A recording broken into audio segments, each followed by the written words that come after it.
Ito guys, meron tayo ditong starter ng forward na i-repair ano. Isuzu 6HH1 po ito. Ang naging issue nito guys ay ang tagal, nagki-click lang siya ano.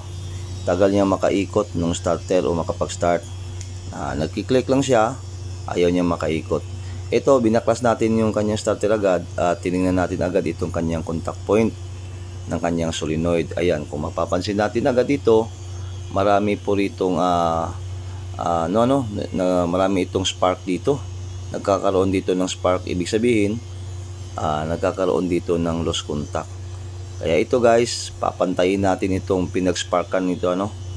At maging dito sa kanyang kabilang side ng kanyang contact point ay ayan, kita rin dito na nagkakaroon dito ng lost contact at nagkakaroon dito ng mga spark guys.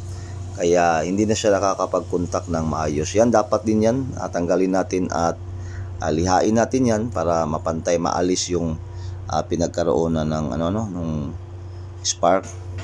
Sige, bakasin natin to guys. Linisin natin to.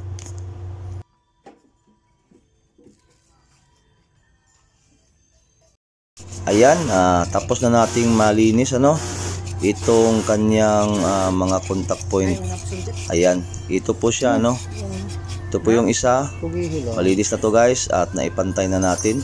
Naalis na natin yung yung nagkaroon ng spark na portion. At ito rin, itong isa malinis na rin. Ngayon dito tayo sa kanyang carbon brush guys. Tinignan natin okay pa itong kanyang carbon brush. Pero tanggalin lang natin siguro yung kanyang armature. Ayan, ito yung isa guys, yung sa contact point din. Naipantay na rin natin to at nailihan na natin. Kaya dito tayo sa kanyang armature guys. Ayan, lilinisin din natin yan guys, yung bandang nangitim ano, yung portion ng itim, lihain natin yan para maganda yung contact. Yung namang kanyang carbon brush, wala namang problema, okay yung kanyang carbon brush.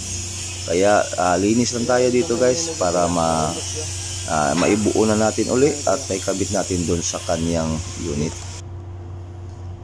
Ito, tapos nang mabuo guys, kakabit na natin sa kanyang unit. At dito, yan, naikabit na yung starter. Subukan natin. Okay, start. Sige, start tayo. Wow! Ayan. Wow! Okay na guys, one click na siya ano. Huwag nyo na pong pansinin yung parang pusa na sumisigaw guys. Naipit siguro. Ayan. Subukan natin ulit ito guys. Patayin natin tapos subukan natin ulit kung okay na talaga siya.